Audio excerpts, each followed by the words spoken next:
There are so many people who are incarcerated in the U.S. who have had such limited opportunity for quality education.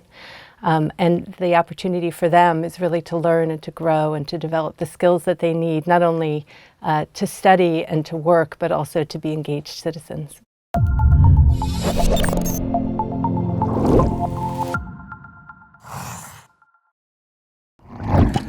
Hello, I'm Gerard Robinson, and today I have the pleasure to have a conversation with Jody Lewen from the Prison University Project. Welcome to AEI. Thank you. When you hear the term prison education, what comes to mind? I think of opportunity.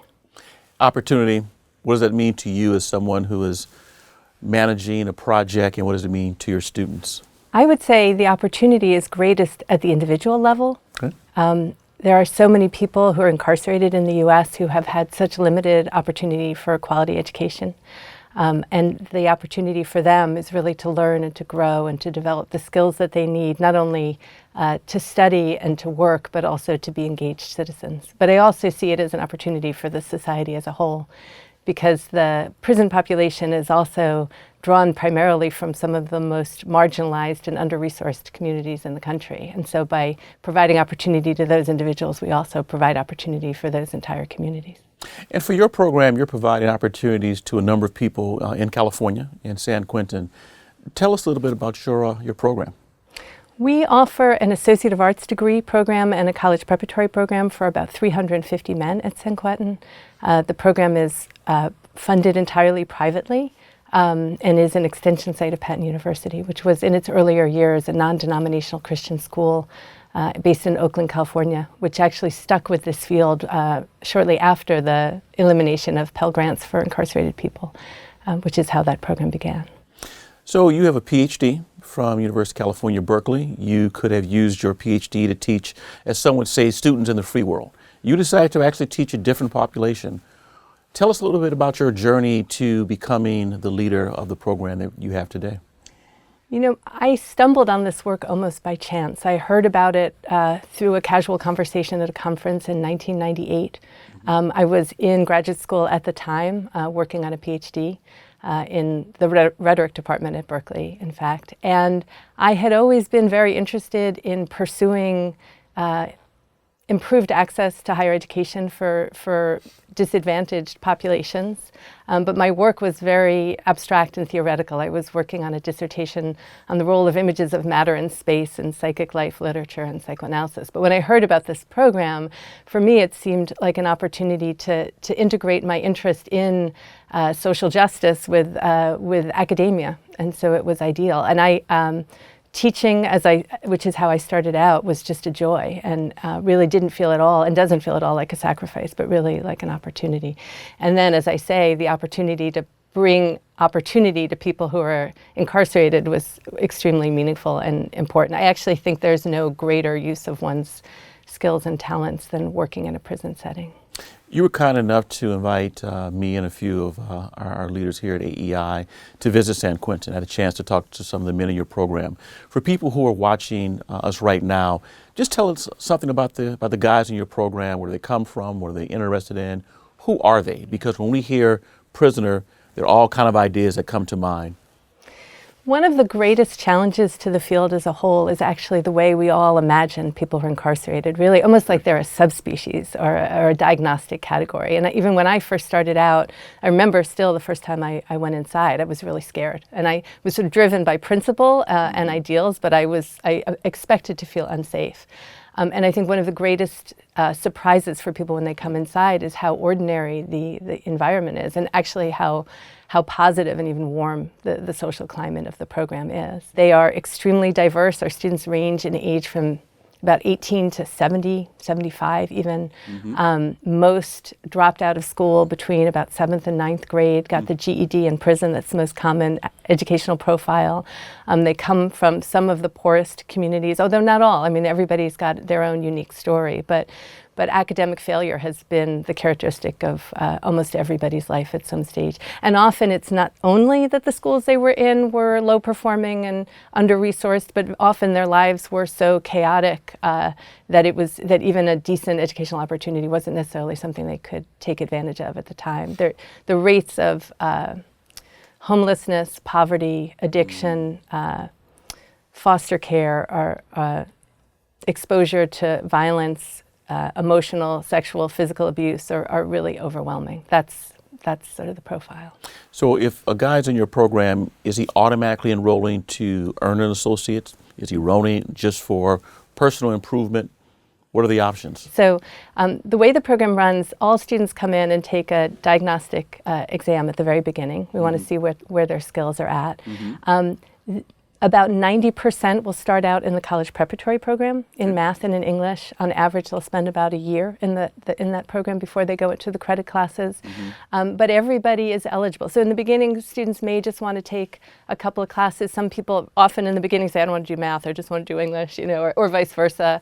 But very often, once they get involved and have a positive experience, they want to continue. So most of the time when students don't complete, it's because they transferred or they paroled from the prison.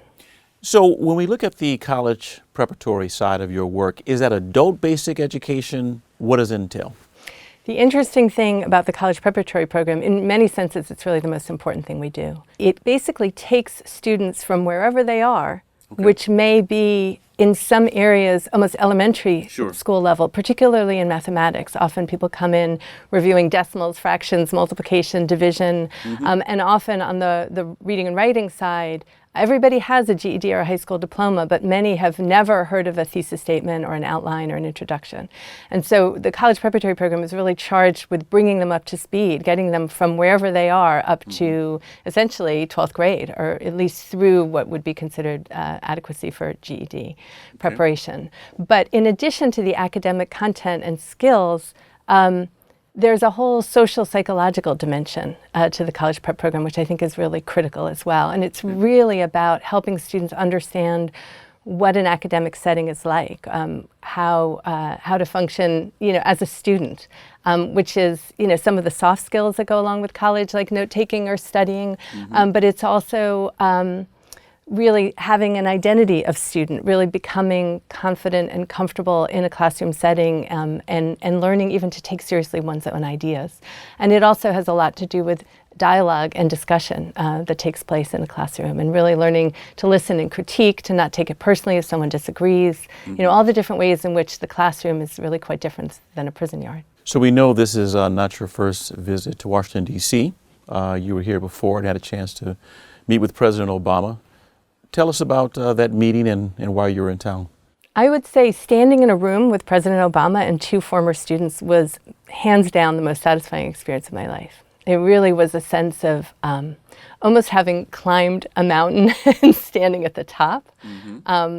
It was really a joy, really difficult to describe, but immensely satisfying. And I can also tell you when I went back to the prison and talked to people, a number of people walked up to me, tapped me on the shoulder and said, "You touched Obama, right? So if I'm touching you, I'm touching Obama." I mean, the joy in the program was just incredible, just to know he knows we're here. He's thinking about us.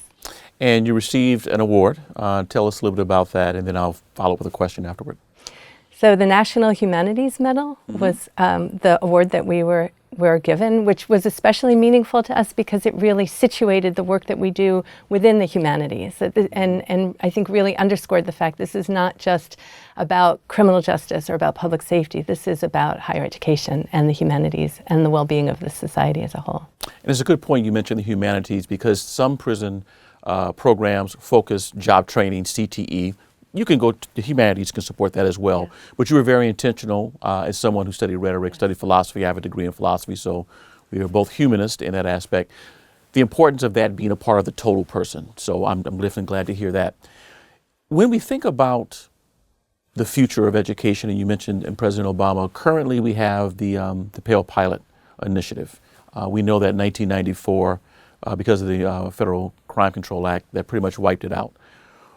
Where was prison education 1994 before that took place, and what do you see as some possibilities now that we have the experiment in place? You know, before '94, there were a few hundred higher education programs in prisons around the country, both vocational and academic, I should say, post-secondary programs. And it was a quite expansive field at that time. When the Pell Grants were eliminated, it effectively wiped out the field, and we have a long way to go before. So, I mean, I think that reinstating funding is just one piece. What we really, really need right now is the opportunity to grow the field, to grow the professional community, to create strong models of best practices so that we have examples that new practitioners in the field can draw from. I think the other thing that the field urgently needs is some systems and standards of accountability, because right now it's a very unstructured and underdeveloped field. What are two recommendations you'd offer based upon your years of experience in this field? I would say whenever humanly possible, face-to-face instruction. And I would also say that programs really need to be held accountable for investing resources in permanent staffing, faculty, and solid training for people working in this environment.